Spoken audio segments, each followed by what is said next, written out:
who will fill 3 four-year terms on the City Council. There are 5 candidates who you will hear from shortly. I'd like to remind everyone that the last day to register to vote for the November 5 election is October 21. If you've moved, changed your name, or wish to change your party affiliation, please pre-register online at registertovote.ca.gov or pick up a voter registration card in various locations, including the post office, city hall, library, or here in the chambers. There are many safe and secure ways you can vote. In California, every registered voter will receive a vote by mail ballot. You may mail in your completed ballot, submit at a ballot drop box location, or vote in person at any vote center in San Mateo County. Foster City's vote centers will be at the Emergency Operations Center and the Community Center. Both will be open Saturday, November 2nd through Election Day. There is also a ballot drop box inside City Hall and the 24-hour ballot drop box located outside of City Hall at 610 Foster City Boulevard. Please exercise your right to vote. Now I will turn it over to Kathy Wheeler from the League of Women Voters, who will be moderating the event. It will be broadcast on FCTV Channel 27 and available on demand on the city's website. And I'll now turn the forum over to Kathy. Thank you, Katie. Good evening. Thank you all for coming. It's a good turnout, and thank you, candidates, for also coming. Welcome. First, I have some announcements. Please turn off or silence cell phones so the candidates are not interrupted when they speak. To keep a neutral and nonpartisan atmosphere, the candidates agreed to our policy that no literature, clothing, or other material associated with the candidate's campaign is permitted in the room. And I haven't seen anything that's objectionable. This forum is also being recorded and broadcast live to FCTV. It's on Comcast Channel 27 and AT&T Channel 99 or online at fostercity.org/FCTV. The League, the sponsor, and the candidates have agreed that the recording will run from beginning to end with no editing in compliance with FCC rules. Unauthorized videos, such as cell phone videos, are also not allowed because the FCC requires that a forum recording must be presented in its entirety. My name is Kathy Wheeler. I'm a member of the League of Women Voters of North and Central San Mateo County. And I want to thank you, a big thank you to the Foster City City Clerk, Priscilla Schaus, who could not be here tonight, and Catherine Estrada, the Deputy City Clerk, who just made the introductory remarks, for sponsoring this forum tonight. We appreciate their efforts in presenting events that increase voters' knowledge about the candidates and the issues. The League of Women Voters is a national, nonpartisan volunteer organization. We welcome people of all ages. Our education mission is to encourage your active and informed participation in government at every level. The League does not endorse or oppose candidates or political parties. Our sole interest is in helping voters gain fair and unbiased information to make an informed decision on or before Election Day. The purpose of a candidate forum is to provide an opportunity for all candidates to be heard at one time and be questioned by you, the voters. Bringing the candidates and voters together face-to-face enables voters to be better informed about their election decisions. Thank you for coming out to learn more about the candidates and asking lots of questions. I got a lot of questions online. Tonight you will hear from the candidates for the Foster City Council, Foster City City Council. There are 5 candidates for 3 seats. The term of office is 4 years. Patrick Sullivan, John Fruman, and Sam Hindy's terms end in December 2024. Stacy Jimenez and Art Kiesel's terms end in December 2026. Again, this event provides a nonpartisan setting for voters to hear all the candidates. It is not for the supporters or opponents of any particular candidate in the audience to demonstrate their own views and preferences. Also, please hold your applause until the end of the forum, when we will thank all of the candidates. The candidates in alphabetical order are Rika Awasthi, Shankar Kenkri, Susie Niederhofer, Patrick Sullivan, and Phoebe Shin Venkot. The rules for the forum are as follows. We will start with opening statements. Each candidate will have 3 minutes for an opening statement. We will then have the question period. During the question period, each candidate will have 1 minute to answer. All candidates will have an equal time to speak to the question, even if the question is addressed to only one candidate.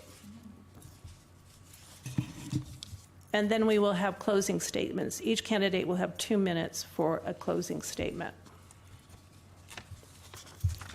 Our timekeeper tonight is Afsun Shardar.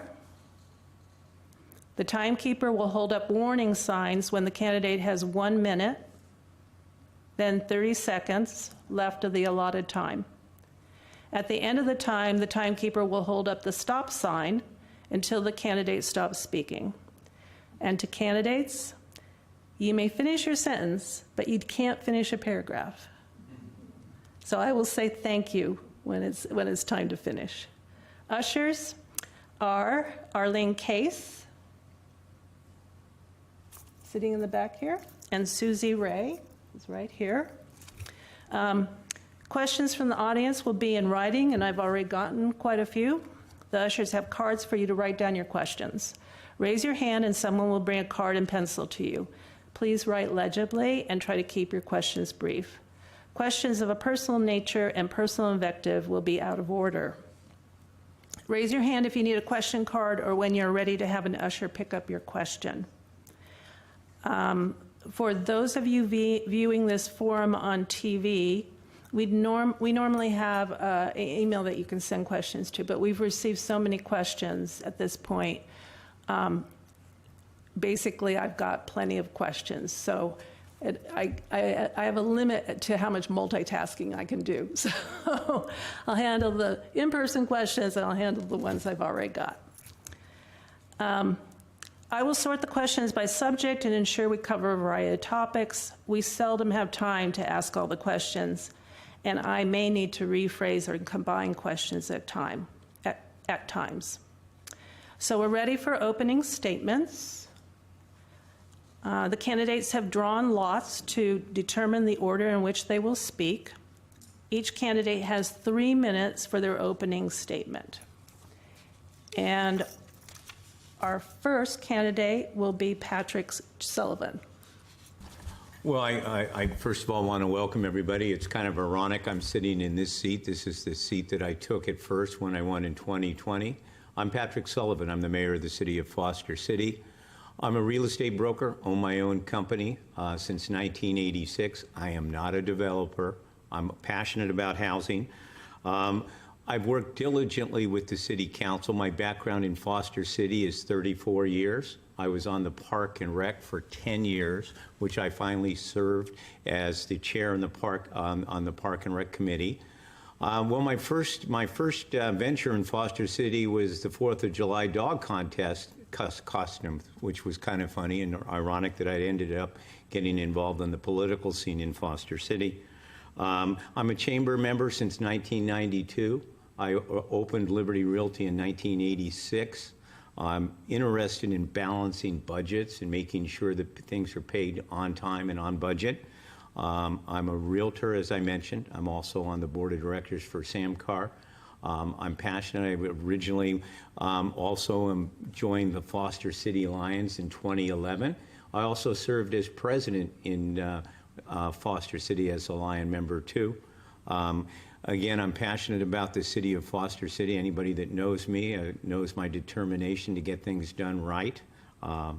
It's important that we have objectivity on the council. This is a nonpartisan seat. It has nothing to do with a political belief, but with a desire to do the right thing for the city of Foster City, and not necessarily for a group of people. We're individuals here on the council. For the last 4 years, I haven't missed a meeting at City Council, so I'm dedicated to making sure that I'm on time and that I'm there at all the meetings. I also serve on the Pedestrian Bicycle Committee, also serve on the Congestion Management Committee, and I also am passionate with the San Mateo County Council of Emergency Response, which basically is covering the whole county and talking about Foster City. I am passionate to make sure that your voices are heard, and no voice gets unturned. So that's what I serve. I represent leadership, not politics. Thank you. Our second speaker will be Rika Aswati. Hello, everyone. First and foremost, thank you, League of Women Voters, for this amazing opportunity for residents to get to know the candidates a little better. My name is Richa Awasthi, and I have been a Foster City resident for over 22 years. My husband and I have raised our twin children in this beautiful community who have just started college, so we are brand new empty nesters. We have made memories in this beautiful city, and we care about our beautiful city. I have been committed to serving our community, from volunteering in schools to serving on city committees to serving as your council member and mayor. During my tenure with the council, the city council delivered balanced budgets every single year. The city council, along with city staff and community, also delivered our largest infrastructure project in city's history, levee improvements project. We delivered that timely and under budget. During my tenure, we also did several critical city hires. We hired our city attorney, we hired our city manager, and our Parks and Rec director. Together, we worked to support our small businesses, focused on public sector, helped seniors, collaborated with schools, and supported our infrastructure.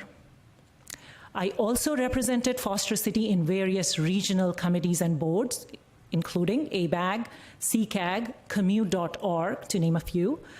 I represented as a board member in San Mateo Consolidated Fire Board. I was an ex-officio board member with San Mateo Foster City Education Board. And most recently, just this year, I was selected to be on the board of HIP Housing. So my commitment and my dedication to community is long and extremely rewarding. Professionally, I bring more than 24 years of experience in business, technology, and finance, which has helped tremendously in my role as a council member. For years, I have been trained to have the business-minded approach, which helps with financial accountability and long-term sustainability. Foster City is at a critical juncture. We are facing deficits, and our reserves are diminishing. My priorities are balancing the budget, repairing our infrastructure, and generate ideas for incremental revenue. I'm looking forward to sharing my thoughts and ideas and my vision for a sustainable Foster City with you all. Thank you. Thank you. Our next candidate will be Susie Niederhofer. Good evening. Thank you to the League of Women Voters, Foster City staff, and for all of you residents here listening to us tonight. My name is Susie Niederhofer. This is the first time I'm running for City Council. I have deep roots in Foster City. I'm actually a native of Foster City. My parents moved here in 1965 before I was born. And I grew up going to Audubon and Bowditch. Then I went to Notre Dame High School in Belmont. I have my Bachelor's of Science in Business Finance from Sacramento State, and I have an MBA from San Jose State. My husband and I raised our two boys here in Foster City, and while they were growing up, I volunteered for many youth sports organizations like AYSO and Foster City Little League. I was actually on the board of Little League for 7 years as their treasurer. And during that time, I worked collaboratively with other parents to ensure that programs ran smoothly and teams had what they needed. For my professional career, I have 32 years of local government finance experience. I worked for the City of Mountain View for all of those 32 years in their finance department, the last 12 as the assistant finance director. So I can honestly say I know how city government works, especially finance. I have recommended policies and have helped prepare over 30 structurally balanced budgets while I was there, collaboratively with all departments. So why am I running for City Council? I'm a resident like you. I love Foster City.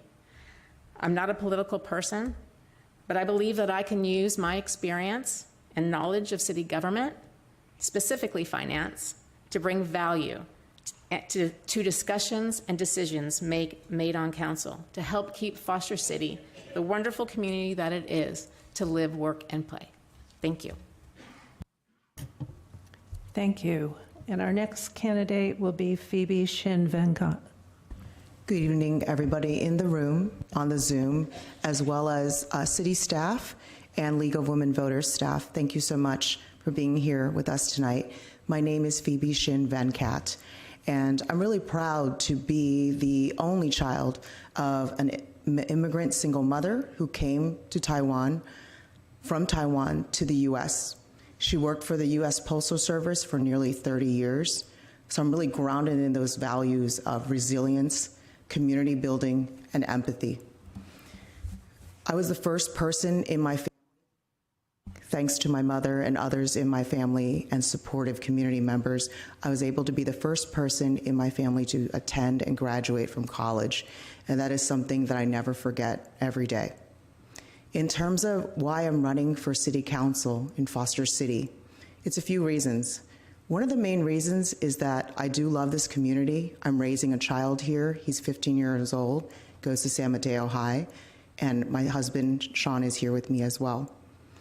I find this community beautiful, but I also think that there's some things that we can do to improve it. And I have the transferable skills and experience gained from personal experiences as well as proven professional experiences. Those include working for years at different firms, all different kind of industries, building peer-to-peer communities, also working in marketing, communications, and UX research, which stands for user experience research, which is just another way of saying community outreach, understanding what people need. In terms of what I'm doing in the local community and regional community, I serve on the Planning Commission of Foster City, and I have been serving on that for 2.5 years. I do a really good job of being equitable, looking at the data before making decisions, and making sure I understand everything that's being presented to me. I also serve on the board of a nonprofit serving San Mateo County called Community Overcoming Relationship Abuse, CORA. I'm really proud of the work we're doing there, and this year I'm its vice chair.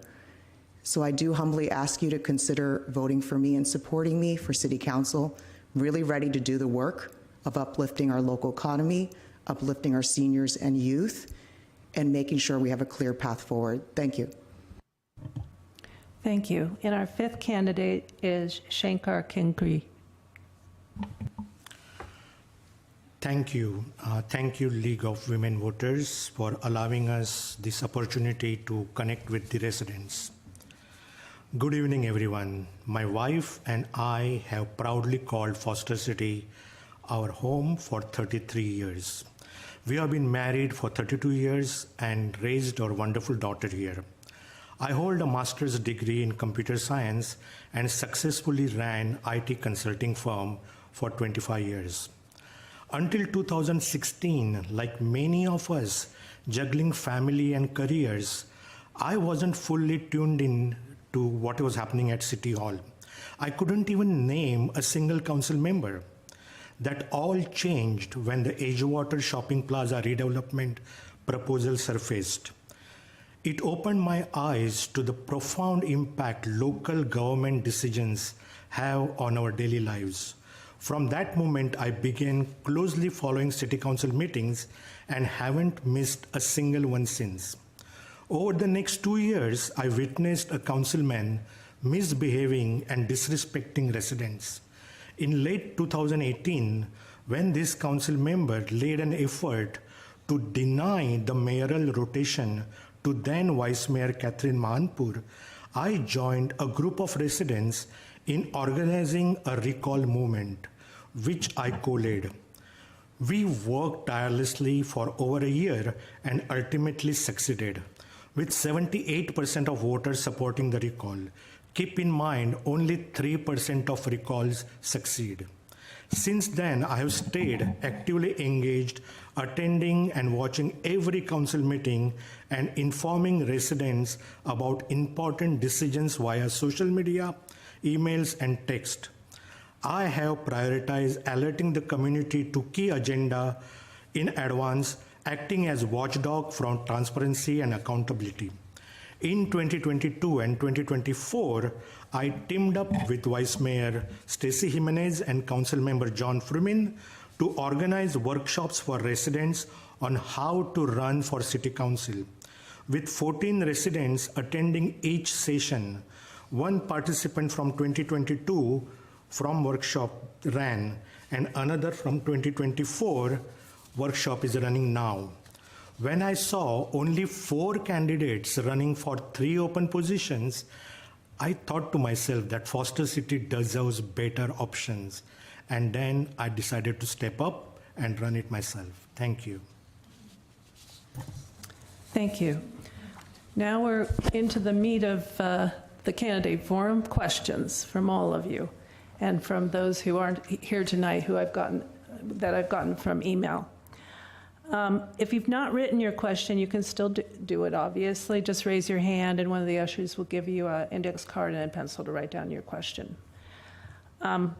Each candidate will have 1 minute to answer the question. I'm going to vary the order in which the candidates are called on to speak. If a question is addressed to a particular candidate, that candidate will be asked to answer first.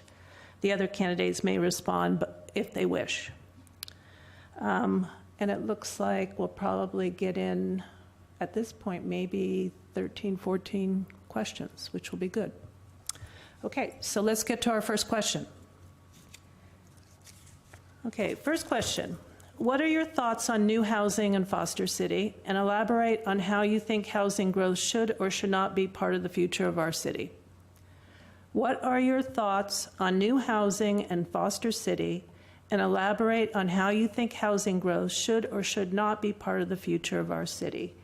And Risha Aswati will start. Thank you. State laws have limited city council's ability to make really strong decisions when it comes to housing. However, my position is that we need to maintain local control. We need to have a compliance housing element, which is a blueprint of where city intends to have housing that is a state requirement that city needs to complete. When we don't have a compliant housing element, something called builder's remedy can kick in that removes our ability to decide where we can have the housing and how much. Similar case happened in Foster City when we didn't have a compliant housing element. So my position is to maintain local control, to be proactive, and work together with the community with the impact on infrastructure, traffic, schools, to make decisions on housing. Thank you. Second will be Susie Niederhofer. So there's been a lot of housing, new housing built in the last few years. And I agree, we need to keep local control. We have an adopted housing element. It provides a pathway to do what we need to do to make it easier for developers to come in and build, a requirement of the state. We need to continue to implement the housing element, the goals in the housing element to satisfy the state in order to maintain that local control of development. We don't want the state to step in and take over. So we as council, if I become a council member, need to be creative and strategic on where new development, specifically housing, will go. I'm concerned about the traffic in Foster City. That's a big issue. And the infrastructure. Do we have enough to support new housing? So that's my stance on housing. Thank you. Thank you. Third will be Shankar Kinkri. Yes, as everybody said, that we don't have a choice. Nobody likes more housing. We don't like density. But there is nothing we can do. When state mandates, we have to just oblige and go with it. What I want to do is make the developers accountable. I want to look back at last RHINA cycle. We were required to make 430 housing units. The developers built 840 units. They built 240% more above market rate housing, and 20% of whatever the affordable housing were required. So we have to make them accountable to the numbers. So this cycle we have to make 1,900 units, and I'm sure if we don't put any tab on them, it will be 5,000 easily. Thank you. Phoebe Shin-Venkat. Housing is a root cause issue. Lack of housing, whether it's at affordable or other market rate and other rates in between, exacerbates issues that we know exist, like mental health, sliding into poverty, and decline of local economy. So that's why I'm supportive of certain kind of housing being built in Foster City, because we need to be able to grow Foster City the way we would like to. For example, educator and workforce housing is especially important. And that's something, if elected, I'd be looking forward to working on. It's great to see that the school board is already working with local elected and other kinds of officials on educator housing. I've spoken to different law enforcement and first responder professionals that are living very far away from Foster City than they wish they could live here. So that is the kind of housing I'm focused on if I'm elected. Either way, I'll be focused on helping with that, given my background. Thank you. Thank you. Patrick Sullivan. Thank you. First of all, the housing money was taken away when the state was in a crisis, and they took it away, the community development money, because the cities across the state weren't building housing. Housing situation right now in our next RHNA numbers is 1,896 units. Housing. We haven't built any new housing except the Trident. The Trident, the city of Foster City owns 22 units, which was designed for police, fire, and teachers and first workers. These are one bedroom apartments. I think we need to look at the housing situation a little bit differently. The infrastructure is a problem right now. We don't have enough electricity right now to even complete those units, even if in the next cycle there too. And we also have the shortage of water too. So with those two big things, I think we're in for a little bit of a surprise whether those housing. We are not building workforce housing. We're warehousing people in studio apartments and one bedrooms. Thank you. Second question. What letter grade, A through F, would you give Foster City regarding economic development? And what do you think should be the city's top priority in improving those efforts? What letter grade, A through F, would you give Foster City regarding economic development? And what do you think should be the city's top priority in improving those efforts?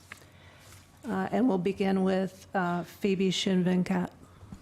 This is tough to assign one grade because there's nuances to this, but if I had to, I'd put the grade at C+-B- because I know that city staff and leaders are working hard to try to get the economy going, fill the empty storefronts.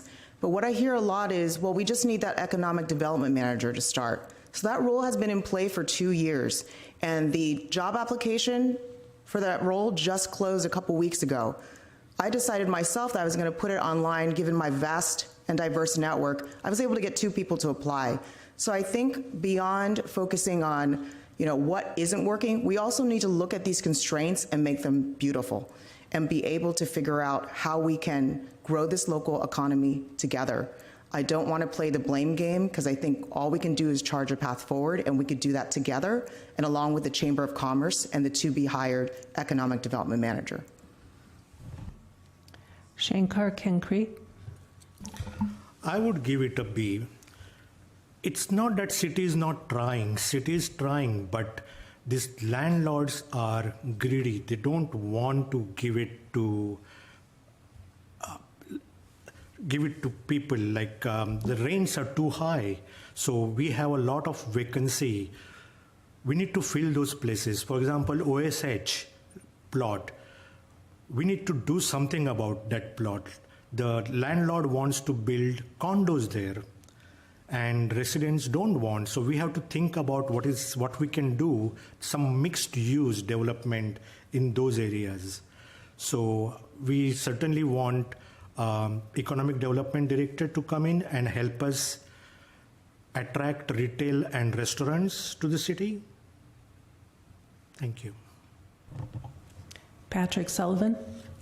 Yeah, economic development's passionate. We've realized by looking at the budget, your property tax, which is 60% of your operating expense, your sales tax, your BLT tax, and all that, is not enough revenue to generate a balanced budget. We have a problem, a challenge with health care going up, and also employee benefits are going up.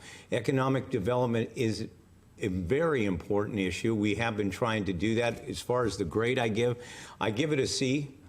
Because we're just doing an average job. We've never had an opportunity to really hire full-time economic development. I have been adamantly pushing to have that done. We do have a problem with the job market the way it is to find that qualified person, and I look forward to finding that. Thank you. Risha Aswasi. I think I'll give it a D minus. First, we need to understand the challenges. Our location, our community's preferences, shift in shopping behavior, consumers moving more and more to online shopping, has impacted retail, and every city is struggling. But we could do better. Foster City's economic future depends on our ability to attract and retain the right businesses. The focus should be on family-friendly businesses and synergistic businesses that support each other. A city of our size, some cities have staff supporting economic development. We can have one staff member helping with it. We can work with Chamber of Commerce on the things that we cannot drive forward. So we do have opportunities to do better in this area. Susie Niederhofer. So I would give the city a C. And wow, economic development is a big buzzword. I've been hearing about it for a long time now. So I looked up the definition. The process of improving a community's well-being and quality of life through programs, policies, and activities. This can include creating jobs, keeping businesses and attracting new ones, improving the quality of life, promoting community assets, increasing the number of people and businesses paying taxes. So what does community development mean to you? I want to say I would like to focus on keeping businesses and attracting new ones. And I believe this would also help the quality of life. But it's difficult when the city has limited property available and 2 or 3 large parcels are being kept vacant or minimally rented. We need to find a solution and work with the property owners to bring these properties back to life and provide more amenities to residents. On to the third question. Every candidate says they are running for city council to serve the community. We'd like to understand how you have already contributed to our community and demonstrated a commitment to its well-being. Can you provide recent specific examples of your real active involvement in community organizations in the last 2 years? I'll repeat, can you provide recent specific examples of your real active involvement in community organizations in the last 2 years? And we start with Shankar Kinkri. Beginning of pandemic, a friend of mine who was helping the homeless community approached me and said that there is a food insecurity in Redwood City encampments. I joined hands with another friend of mine, and 3 of us, every Sunday we started cooking 100 hot home-cooked meals for homeless community and delivered them to Redwood City encampments. 4 years later, we are a group of 80 volunteers. We take turns every Sunday to cook and deliver 100 meals to Redwood City homeless communities. All these volunteers are Foster City residents. This initiative is self-funded with no burden on taxpayers. Thanks to the generosity of Foster City residents. Thanks. Patrick Sullivan. Thanks very much. I've worked on the homeless thing in San Mateo County and actually counted for San Mateo and Foster City. And the situation in Foster City, I don't think we found anybody that was homeless, maybe a few people sleeping in their car, but I also worked in San Mateo on that.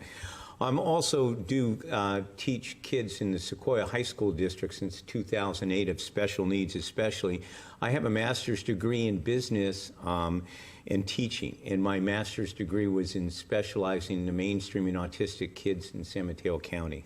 I'm also serve in Foster City on the Lions, whether it's the 4th of July or Samaritan House. Thank you. Risha Aswasti. Thank you. I keep on doing that to you. Awasti. Yeah. Thank you. Well, thank you for the question. In the last 2 years since I've been away from council, I have dedicated myself to the areas that I feel passionate about and that I can do a good job helping the community. Some of the examples include mentoring high school and middle school children and helping them understand what it takes to be a local council member, to get involved in local politics. I have also spent countless hours understanding the organization which I got selected as a board member, HIP Housing, understanding the housing crisis and the challenges with housing. I spent hours touring Foster City and where HIP housing options are available and how that can help Foster City and other cities with that critical and divisive topic. Thank you. Susie Niederhofer. So, most of my volunteering and my community service goes way back beyond 2 years. But most recently, I volunteer with my husband in the Rotary Club at Foster City. He's a member. I volunteer with his, helping him. Sometimes you'll see me at a booth at the summer concert series. Sometimes you'll see me taking tickets and checking people in at a Rotary event. But most of my community service was beyond 2 years, working with youth sports organizations. Thank you. And Phoebe Shin-Venkat.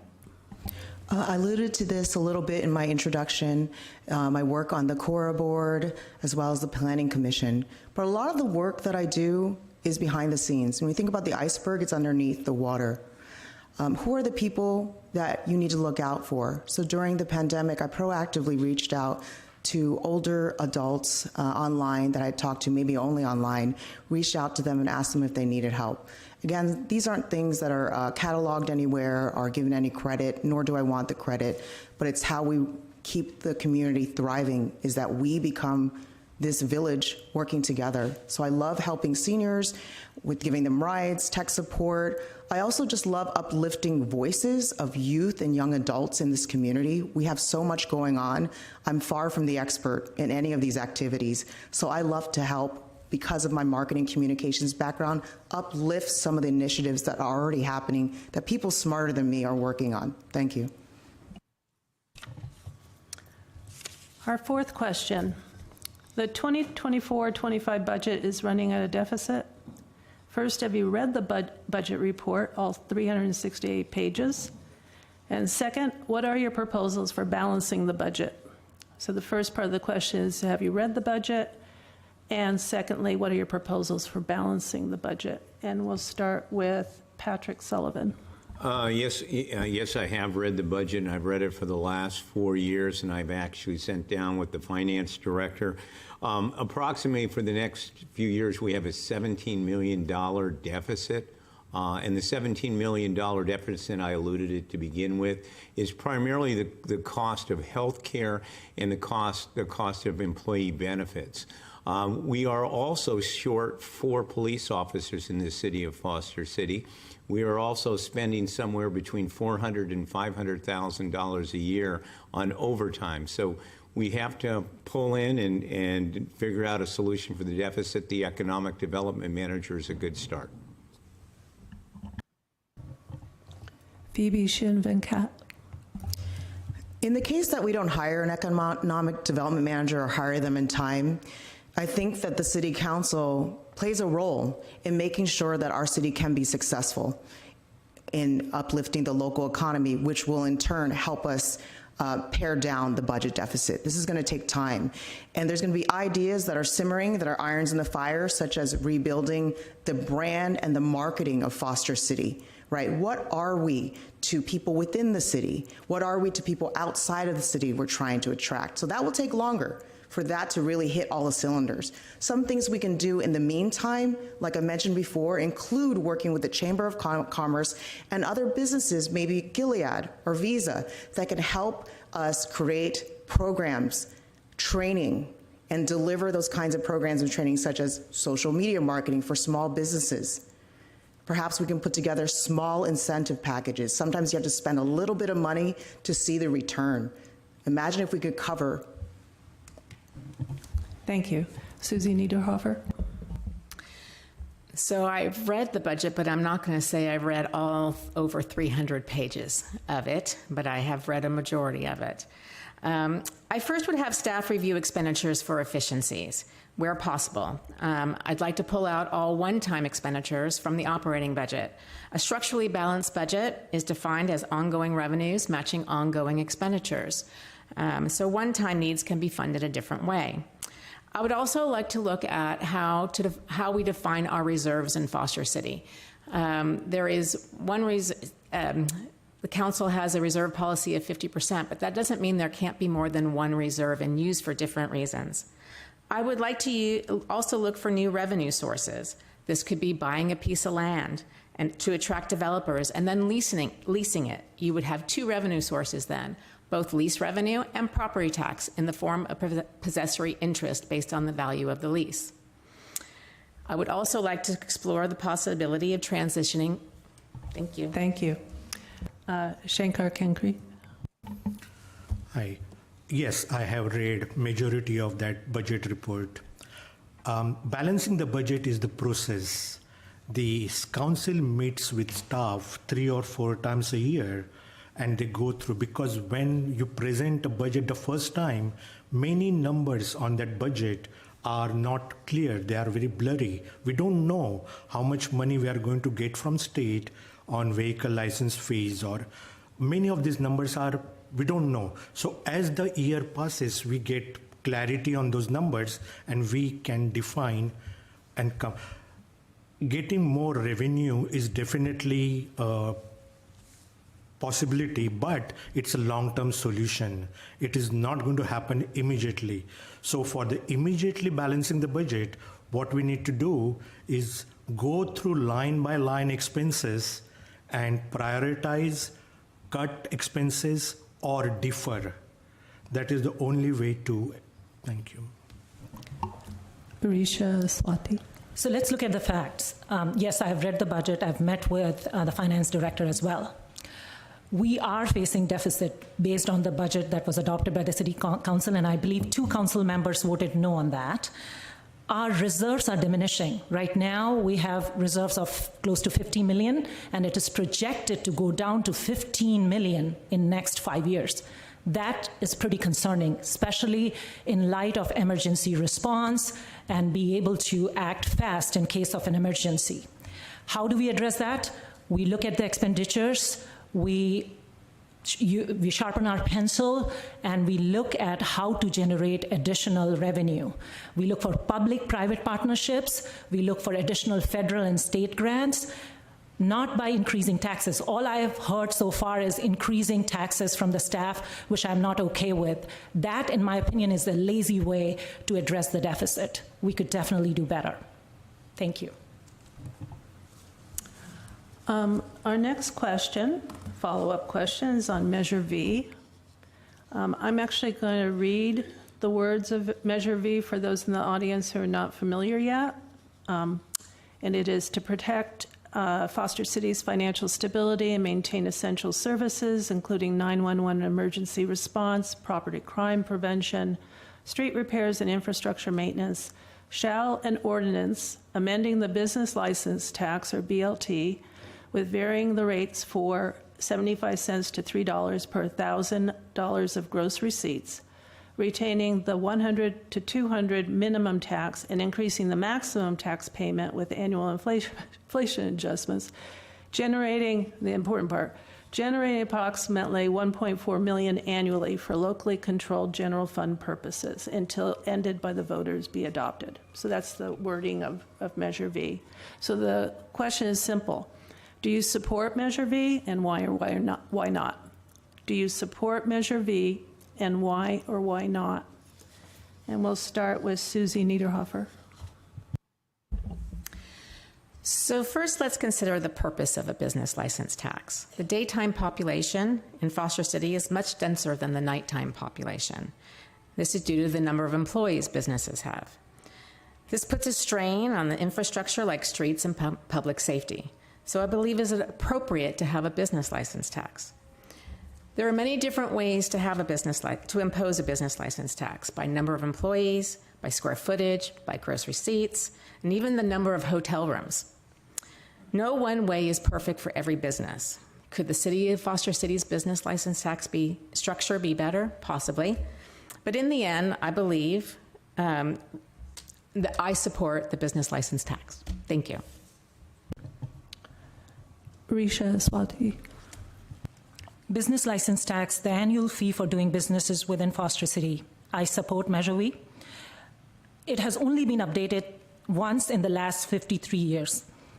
The revenue projection is $1.4 million, and it's unrestricted. It will be used for cities' benefits like infrastructure, maintaining parks, etc. And the impact to majority of the businesses is not negative. Only 5% of the businesses that pay business license tax will see an increase, up to $3 per thousand of gross receipts, and of those, only 1% will see a maximum impact, which is of $250K, those who report $99.5 million in gross receipts. So majority of the businesses with this minimal increase from 75 cents per $1,000 gross receipts to $3 are not impacted by business license tax. That said, thank you. Phoebe Shin-Venkat. I do not support Measure V, although I have a feeling it will pass on November 5th. Why I don't support it is because I feel like it is a move that is tantamount to plugging a sinking ship. What we need to have done is to build the ship right in the first place and set the course right. I know we can do it because Foster City, from what I understand from people who have lived here a long time, or business owners who have owned businesses in the past, this used to be a thriving local economy. I know we can get there again through the incentives, through trainings, through program, through creating that new brand and fresh brand for Foster City. I don't agree with taxing individuals nor businesses at this time, but I understand why it's happening. Patrick Sullivan. First of all, yes, we have approximately 1,700 businesses plus in Foster City. Out of that 1%, only 20 of the businesses bring 85% of the taxes in. It's important that we do it. It hasn't been updated. I actually met with 3 of the businesses. I met with Visa, I met with Gilead's, and also met with Zook. So it is important that we have a good communication with the businesses. But remember one thing. One of those businesses, if we increased it too much, could leave. So I think the business tax that is proposed is reasonable, and we need to move forward with it. Shankar Kenkri. I am not supporting of the way the BLT is being implemented. I would have gone a little differently. I would have approached gradual tiered approach over 3 years or 5 years to come to the same projected formula. Having said that, I support BLT now that it is on the ballot. BLT formula was not revised in last 20 years. The inflation has risen 66% in last 20 years. So I do support now that it is on the ballot, but I would have handled it a little differently. Okay, thank you. Foster City is in the process of moving to district elections and is targeting the new system for 2026.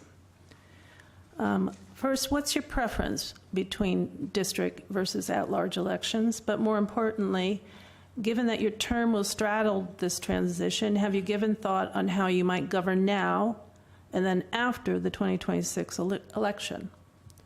So first, do you have a preference? And secondly, because your term will straddle the transition, have you given thought on how you might govern now and then after the 2026 election? And we'll start with Risha Swati. District elections make sense for certain cities. They don't make sense for Foster City. Our size, 3.8 square mile radius, the issues that the city council deals with are very generic and citywide, such as public safety or lagoon maintenance. They impact everyone living in Foster City. Such smaller population, like 33 to 35,000 residents, can be managed at large. We have very homogeneous diversity or lack of in Foster City. And in terms of how I would govern, I would go, if I get elected, in the same way I have been thinking about addressing communities' pressing needs, listening to community, the entire community, and weighing my decision based on that. Susie Niederhofer. So I'm not in favor of district elections in Foster City. I believe our community is very diverse, and there's no one area with one type of resident. The way I would govern is just that as I would govern now for the entire community, for all of the residents. But what concerns me is if we go to district elections, that might not happen in the future, as you're voting for one person in your own district rather than all 5 council members. So that is very concerning to me. And I think it takes away our rights to vote for all 5 council members. Thank you. Shankar Kenkri. I oppose district elections, and I'll continue to oppose district elections. There is nothing common. We are such a homogeneous society, community, that there is nothing common between, like, show me 3 neighbors who have one thing in common. We don't. Like, we are racially diverse. We are living together in this small community.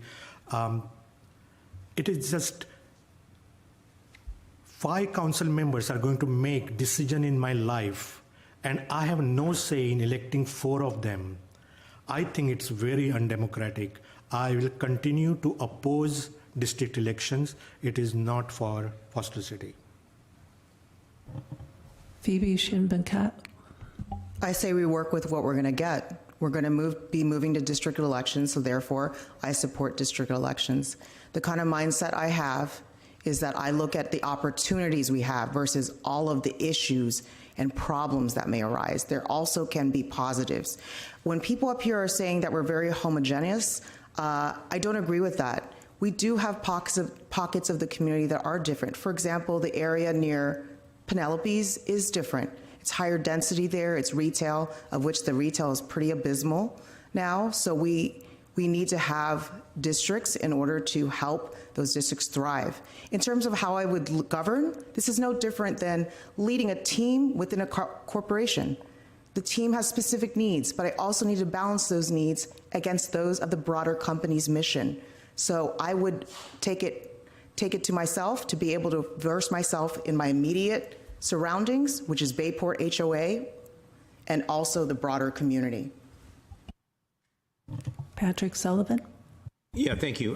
For the audience, so you just understand, when we get a lawsuit from a law firm named Shankman, they basically initiated a plaintiff, and that plaintiff basically said discrimination in financial ability to be able to run for public office. I don't think district elections fits Foster City, especially since we have quite a bit of diversity. There's not one specific area. The only big distinction in Foster City that I see is renters and owners, aside from 60% of our city is home ownership. or HOA. So I don't see any benefit for it. Does it affect me? No, I'm running right now, and I'm running for another 4-year term. So the district election at this point won't affect me, but I don't think it makes sense for Foster City. Thank you. Next question. What would you advocate to be the top priority of the Parks Master Plan? What would you advocate to be the top priority of the Parks Master Plan? And we'll start with Phoebe Shinvenkat. Ooh, that's exciting. Something I'm really passionate about is bringing something like the Magical Bridge Playground, or something like that to Foster City, so that we can attract more, we can serve better children and others who have neurodiverse differences, right? We can make playgrounds more accessible to all. I think that is something that is really going to become a landmark for Foster City as well, because I know many people that travel to those magical playgrounds in other cities. So I'd love to be able to implement that because it's the right thing to do, but also that will help us bolster our local economy by attracting these families to come. Thank you. Shankar Kinkri.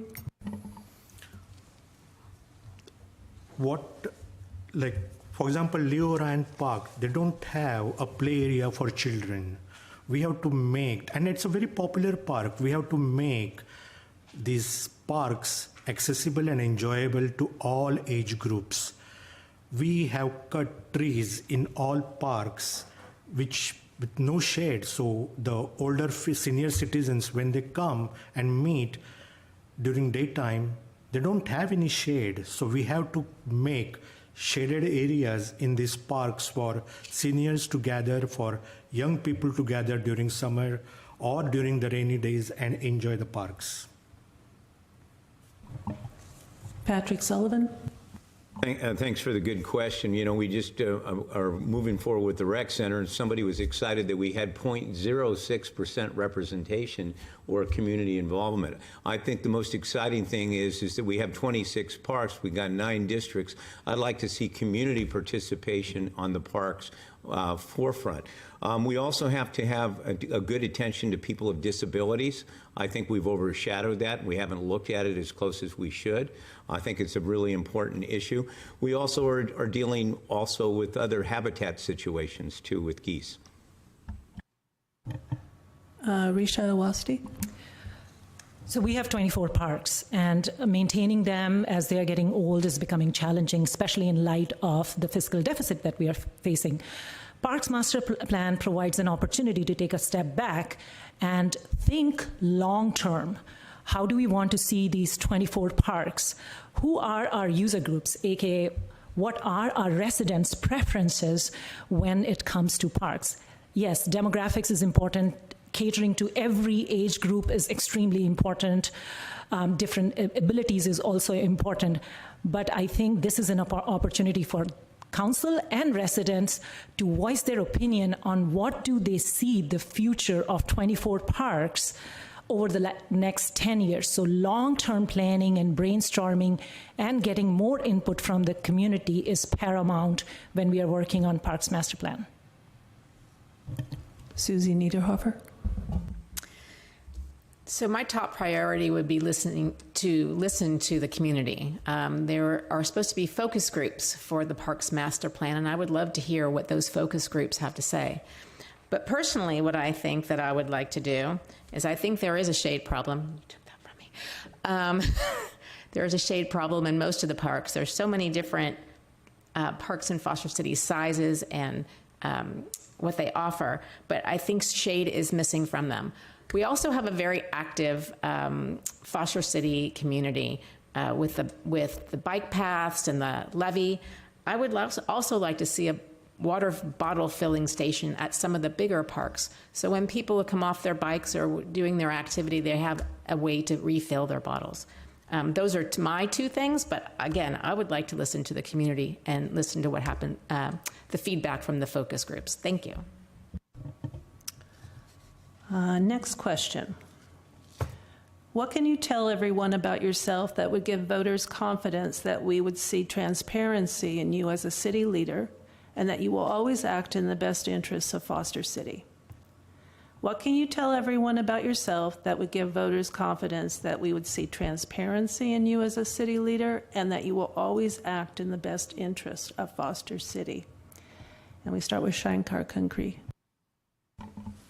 As I said in my opening statement, that I, starting from 2016, attended each and every council meeting, and I wrote synopsis of key decisions made in those meetings and posted on social media and emails to friends by text and alerting them when there was a big agenda coming up to come to the council meeting, speak up or write to the council. So transparency is big thing for me. If elected, I will ask staff to write a synopsis of every meeting in 25 lines in simple language and post it on the city website in a blog format so people can go and refer to every meeting minutes in a later time. Patrick Sullivan. You know, thanks for the good question. In 2020, when I came into the council, the council members had already decided on a city manager and also what we call a code of conduct. The city was having a real not a financial struggle, but they fired a park and rec director and a community development director. So there was a little bit of chaos, I would say. So I was coming in with the idea that we needed to change management. We needed to change the city manager. So I moved forward with it. It took me a year to do that. And with the graces of working with the council, we made a good decision. Thank you. Risha Awasthi. So I will say two things. One is accessibility, and second is my decision-making process. I am always available, accessible to answer questions about any of my decisions. I did that when I was a council member. I reach out to different segments of the community and get input and feedback and their viewpoints. And the second aspect, my decision-making process is very facts-driven. I have the ability to, and several of those who have endorsed me have vouched for this, to be able to compartmentalize decision-making process. Whether or not anyone supported me or liked me or not, I look at an issue from 360-degree view, and I'm able to make a very rational decision, thinking long-term aspects about Foster City and making the right decision. I do my homework, I reach out to folks before I cast a vote, and I analyze it afterward too. So my decision-making process and my outreach and accessibility. Susie Niederhofer. So in my 32 years of working for a city, we had to take an ethics class annually and pass that ethics class. We were held to a high standard in transparency. Our budget documents were always transparent to the public, and we provided information to the public easily accessible online. I'll give you an example of something that I see that I would like to change in Foster City. You cannot find the city council policies online, and I think that needs to change. I think they need to be on the city's website, all of them, in one place where every resident and every council member, everybody can see them and read them at any time. That's how I would handle transparency. Thank you. Phoebe Shin Venkat. So being transparent is a way of life for me. It's not something I have to switch on and off. I'm a born and raised Jersey girl. I only know how to be direct. Sometimes that's against my own detriment because people may not agree with me, but you'll always understand where I came to the decision. I can show you my work. I look at the qualitative and quantitative data. We can end our discussion amicably, and you still might not agree, and that's okay because you know where you stand with me, and that's not something that's going to change if I'm elected. Thank you. In 2021, there was a proposal to sell Mariners Point Golf Course and develop 400 housing units without public input. If a similar proposal were to come up again, would you support or oppose it? Please answer with a clear yes or no and briefly explain your stance. If a similar proposal were to come up again, would you support or oppose it? Patrick Sullivan. I would oppose it, but the first thing that we have to look at is I'm coming from a commercial real estate. We don't have a phase one, what we can do with that property and what we can't do with the property. I was told prior to a couple years ago that we had a phase one commercial report on it, but I haven't seen it to this day. So I would say no building on it right now at this point. We don't even know what you could really use it for. Phoebe Shinvenkat? I think our role in this is to change the conversation. We shouldn't be waiting for proposals to come to us that the community is unhappy with. What we should do is be proactive. We know that the golf is an amenity many people in our community enjoy, and we want to see that continue to thrive. What I would like to do is look at opportunities to bolster the economy around the golf course. Off-season, off-peak hours, can we add concert space, venue space? It's beautiful, facing the bay. That is amazing event space that we could utilize. So I don't think of this binarily. I think that instead of waiting for bad proposals to come, we go ahead and take the bull by the horns and push what we want as a community and make money while doing it. Susie Niederhofer? I would not support putting housing or development on the golf course. I think of the golf course as an amenity to the city, another park, and it's highly used by all ages, not just of Foster City residents, but other residents surrounding it. I've heard people complain about the not getting as much revenue from it that it could from development, that the lease revenue is really low, but I want to point out that it's not just lease revenue that we receive from that vendor. We also get a percentage of sales. So it's more than you think. In the end, I believe residents have clearly spoken, and I stick with the golf course. Thank you. Shankar Kinkreef? I still remember that meeting, June 9th, 2021. If you get opportunity, please watch it. The discussion started at 9 p.m. and it went on till 2 a.m. I was so upset. Next day morning, I created a petition on change.org and circulated. In 1 week, I got 33,000 signatures. In 1 month, I got 5,000. When the proposal came back to the council meeting and they were discussing the golf course for housing, I texted the link to the petition to all the council members sitting here just to do. So council that time did not do any community outreach. I did. So I will oppose housing on golf course. Golf course is an amenity. We need to think about what else can we do other than golf in addition to the golf. Thank you. Risha Wasti? So if you watch that meeting, please watch it in its entirety, especially on that topic. We heard a lot from our community that the amenity is well liked by the community. It is used. People have spoken loud and clear that they do not want housing on that location, and that is what I would suppose. So I would oppose housing on golf course, but this is a perfect example of economic development where we should be working with the businesses to see how the city can help in terms of providing incentives and developing that area further so it can be used more and more by our community of all age groups. Here's a question that actually came up at Millbrae, too. Should a council member bring to agenda or discuss any international issues, or should he/she focus only on Foster City's issues? So the question is, should a council member bring to agenda or discuss any international issues, or should he focus only on Foster City's issues? And we'll start with Susie Niederhofer. So very concisely, no, I don't believe that the city council should be discussing foreign issues. The city's council role is to be concerned about the residents of Foster City and only about Foster City residents. So I don't think they have a place at a council meeting. Thank you. Risha Swati?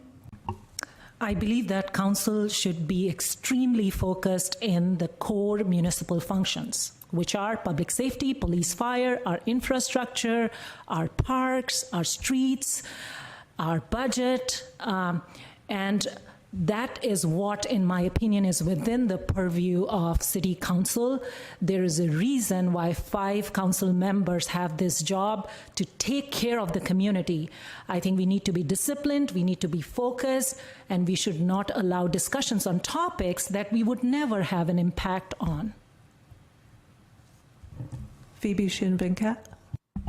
I think when you're serving as a city council member, your first thought should not stray from the municipal activities that my opponents up here have talked about. I also think it's not binary. If you yourself personally have issues and opportunities and things you want to raise up because of your influence, I think you should be able to do those things while understanding that you have to keep it in balance. This is not necessarily binary, but I do agree it's not helpful to bring up international issues unless those are ones that are actually seated within the community itself as well. Patrick Sullivan. Well, I was on the firing line. I became mayor when my first meeting was a ceasefire in the Middle East. I had 85 people in the chamber and I had 120 on Zoom. The vote went down 4-1. That business did not need to be in City Hall, but we greatly understand and appreciate the community's passionate about to go to City Hall. So thank you. And Shankar Kankri. As a council member, our job is to represent each and every resident in the city.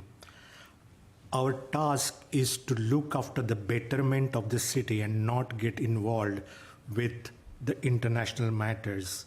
I was upset that this particular item about ceasefire even came on the agenda. It shouldn't have come to our agenda. It has nothing to do with Foster City.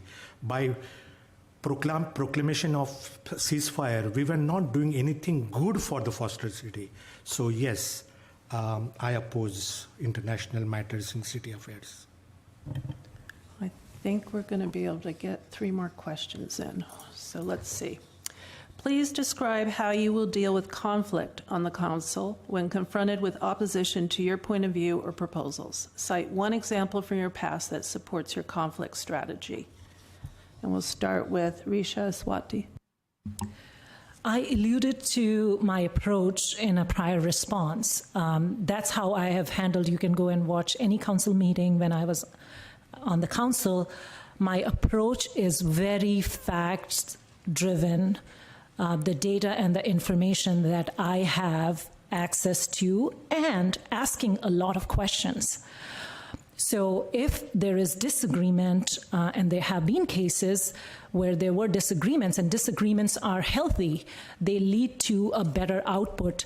I approach it by sharing where I'm coming from, sharing the data and the insights, and make a solid argument on that. But I'm also willing to listen and improve my output via a discussion. So we need to have vigorous, healthy discussions to arrive to a good conclusion, and the diversity of thought is always welcome. Susie Niederhofer. So I believe that the role of council is to listen, and healthy discussions are good, but we need to be respectful of one another, not cutting anybody off, not getting angry, but listening and just sharing your views. So again, being respectful, it's very important. Thank you. Shankar Kankri. I learn from my differences. You talk and you learn. For example, my recent example I would give is the district elections. I just did not like that as an idea. But I went and talked to the plaintiff who wrote us the letter, Jim Lawrence. I went to his house, knocked on his door, and talked about it, asked him why he thinks district elections are good for Foster City. And after that, we talked, and Jim Lawrence is very supportive of me. He even agreed to put my sign on his lawn. So I learned from differences. Thank you. Phoebe Shing Venkat. The majority of my professional career has been in tech and finance, so you can say there's lots of conflicts and disagreements for sure. Nothing can get done, and most importantly, you cannot serve your colleagues and teams if you let your disagreements fester. It's okay to disagree. It's even okay to feel upset. It's how you translate that. I think number one, you need to assume positive intent. That's the hardest thing to do. I struggle with that too. Assume that the person who has a different point of view from you is coming from a place of positivity. Look for alignment, even the tiniest alignment, and build from there versus looking to tear down. And I would expect the same as well. So I think that I'm built for conflict because I'm someone who I'm not scared of it. I don't run away from it because I think that we're not going to be able to solve anything as a community and as a city council if there isn't that push and pull. That's how we get the best ideas. That's how diamonds are born. Patrick Sullivan. Well, I was tested day one in 2020. Patience, collaboration, transparency. It took me a year to convince the council collaboratively together to move forward with a new city manager. So I think it's important that you do have patience and you do communicate with people. So I came in there to begin with a different point of view on something, and I needed to take the patience and time to convince the council together. It's not about me, it's about we. Thank you. The question is, what's your plan for climate change? And I guess I would rephrase that of, what do you think is Foster City's most important issue that is attributable to climate change? And what is the City Council doing about that? Phoebe Shing Venkat. I do consider myself someone who is a proponent to alleviate climate change, while at the same time I'm beginning and I'm a learner. But some things I have in mind are looking at the climate action plan we already have in place, looking at the feedback from our Citizens Sustainability Action Committee to see what ideas from them we can implement easily and what are long-term ideas. Some things we could do is create a program where we have we ban single-use coffee cups throughout all of the different businesses. So for example, we help Penelope's offer a program like Okapi, where people can exchange their cups. We have to give people the small wins, right? We don't want to shame anybody because they don't drive an electric car or something. So we want to be able to give people the small wins, so when we have bigger issues ahead of us, like those REACH codes that are coming up where we need to electrify, we can empower people versus making them feel like they're on the back foot. Shankar Kankri. Foster City has already taken steps for climate action plan. One thing is the levy. It is a big thing we did because that would save us from rising sea levels. I'm very proud of our sustainability committee. They have done a wonderful job. We have banned single-use plastic from our restaurants. It is gone. I went to the climate action plan put forward by this sustainability committee. They have planned to bring greenhouse gases emission levels back to 2005 in another 5-10 years. Thank you. Patrick Sullivan. Well, I attended the Bay Area Regional event there in Oakland, and we've got to be proud in Foster City. Out of 9 Bay Area regional things, we are the only city that did a levy. And now the pressure's on by the state and the federal government to see more regional taking care of the levy. The levy is a great, great example of something that we did on time and under budget. So I think that's a good. Was very active with YAC and also the Sierra Club. I am endorsed by the Sierra Club. And that group had wanted to bring a proposal together to work with, just like Phoebe was saying, more user-friendly, maybe not as much styrofoam, and using the proper wrapping and stuff like that, it would be less impactful on the environment. Risha Wasti.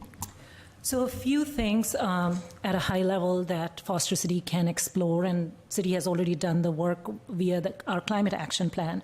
So reducing greenhouse gas emissions, getting community input on electrification of new constructions. I know it can be very burdensome if you start to do with the existing construction. So I think it's a balance. We need to get community input, especially when looking at reach codes, et cetera. Reducing the greenhouse emissions is very, very linked with our traffic situation. We don't have public transit options. We need to work to figure out what we could do for the last mile of commute. I know we have Zoox who have autonomous taxis. Potentially in the future, we can leverage them and reduce the vehicles on the road.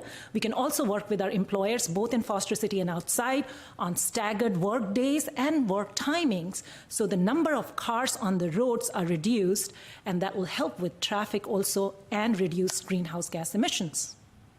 Perfect. Susie Niederhofer. So I believe that the city is working on things for climate change, not only the levy and having a sustainability committee, but they're also looking at reach codes to help go beyond state building codes and make buildings greener. There are simple things that we can do as a community, and I'm hoping that we can get more education out there. I had a walk with one of the members of the Sustainability Committee not too long ago because I wanted to learn more about what they do.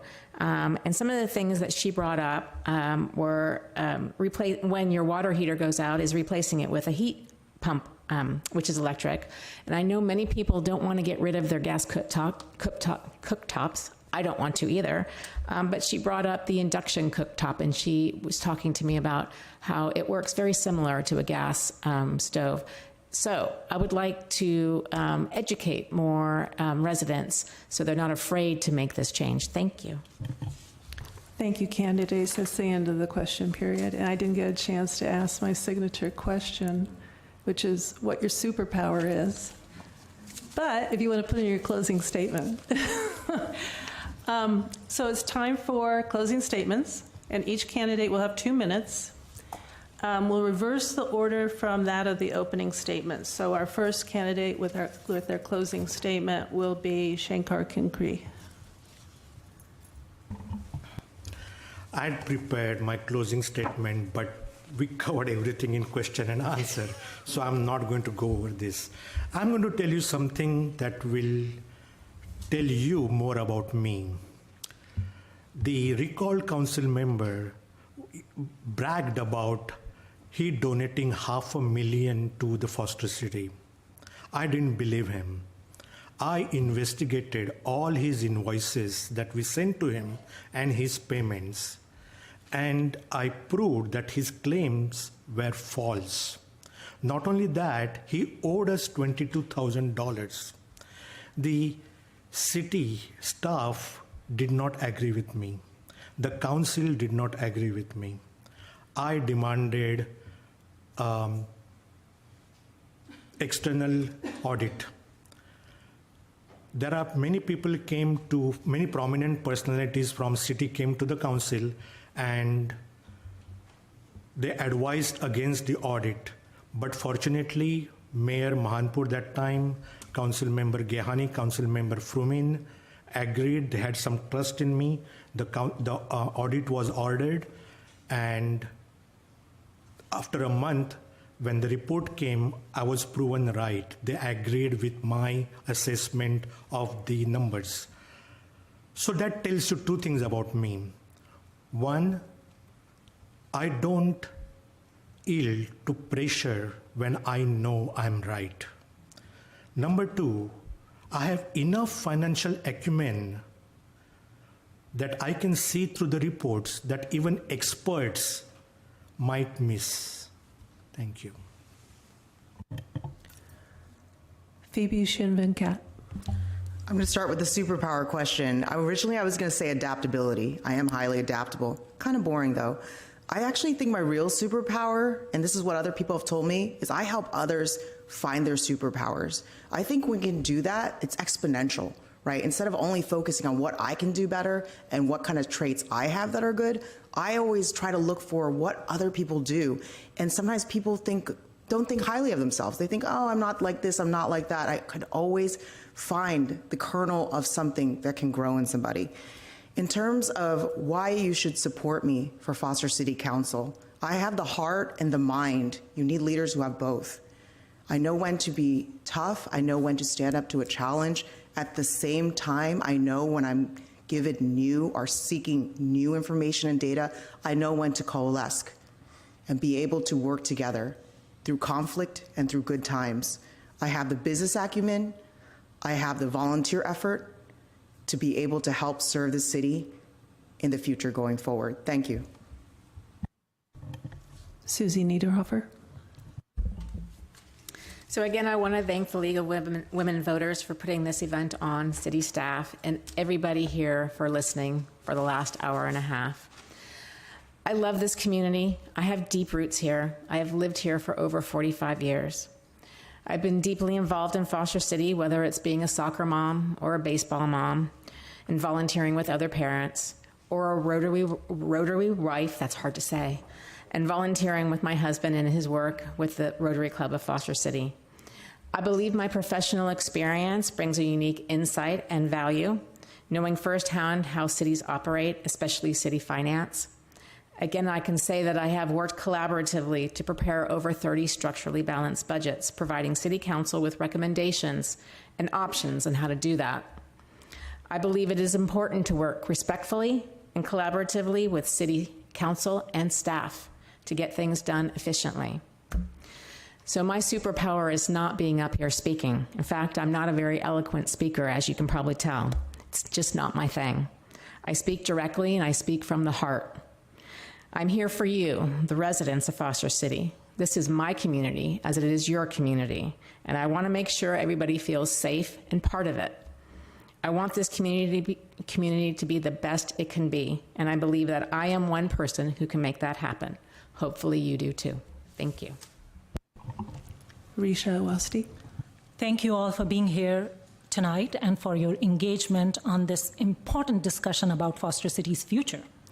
As I mentioned earlier, I've been part of this community for over 22 years, raising my family here and dedicating my time to serving and improving our city. It is clear that we are at a crucial moment, and the decisions we make now will shape the course of Foster City for years to come. Merit, credentials, experience are more important than ever to get our city and our finances back on track. You need someone who can hit the ground running. With my experience on the council, my professional background, and my deep love and commitment for the community, I'm confident and very optimistic that we can address the challenges ahead. Together, we can balance our budget, we can ensure our infrastructure is well maintained, and we can come up with creative ideas on economic development that aligns with all of us and our values. During my time on City Council, I worked on some significant projects like the levee improvements project, and that experience will be very instrumental in navigating the recently approved rec center project. Over the past few months, while knocking on doors, I've had the opportunity to meet many of you in person and hear firsthand your hopes and concerns for Foster City. My biggest takeaway is that the key to our future is balance. By that, I mean that we need to evolve without disruption, and we need to modernize with the times without impacting what is most important for us, our quality of life. I look forward to working with you and for you on our shared values, and I humbly ask for your vote and support. Thank you. And our last candidate, Patrick Sullivan. Thank you very much.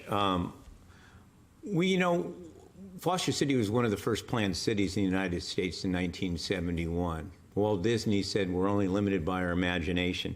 Some of the talk and conversation, I'm going to give a metaphor here. We can either look through the rearview mirror at the past, or we can move forward with the windshield for the bigger picture. I'm looking at the bigger picture for the city of Foster City. I'm only asking for 4 years. I'm a business owner. I'm determined to make sure things happen. I think I've proven that. I came onto a council. Many of you know it took me a while to get elected to the council. So that was a challenge. But through that, I built civility, collaboration, and communication. We got the levy on time and on budget. We moved forward with the recreation center. I was a little bit opposed to it because of economic development. We didn't go out and get some money sources that I thought we should. We've hired a federal lobbyist. We're determined to get that money. It's important that you have somebody that can look out in the future, work collaboratively with the rest of the council, and make sure that the mission gets accomplished. I look forward to your vote in November 5th. Thank you. Thank you, candidates. You can find additional information about the candidates on the League of Women Voters Vote 411 website. It's vote411.org. There's lots of information about the candidates that they've uploaded there, as well as your local measures. The League works diligently to obtain candidate responses so that you can hear from them in their own words. Please have patience and check back again if information is missing. But at this point, I think it's pretty complete. Remember to vote by Tuesday, November 5th, and encourage others to vote as well. Ballots, you should have received your ballots at your homes at this point in time. October 21st is the last day to register and get a non-provisional ballot. Note that you can register to vote up to the day before the election, but you will have to submit a provisional ballot. Again, the League of Women Voters is a nonpartisan political organization. Membership is open to all people ages 16 years and up. If you're interested in helping your community with forums such as this or other activities that encourage civic education involvement, brochures are available here in the back with information about joining the League. And for those of you who are on television and in your homes, you can go to the website that we have, League of Women Voters, ncsmc.org. Also in the back of the room, we have easy voter guides, both in Spanish and in Chinese English. And we also have copies of the League's proposition pros and cons, which are nonpartisan explanation of the proposition, state propositions. So you're welcome to any of that information in the back of the room. So now in conclusion, please join me in applauding and thanking the candidates for coming this evening and running for seats on the Foster City City Council. I applaud you.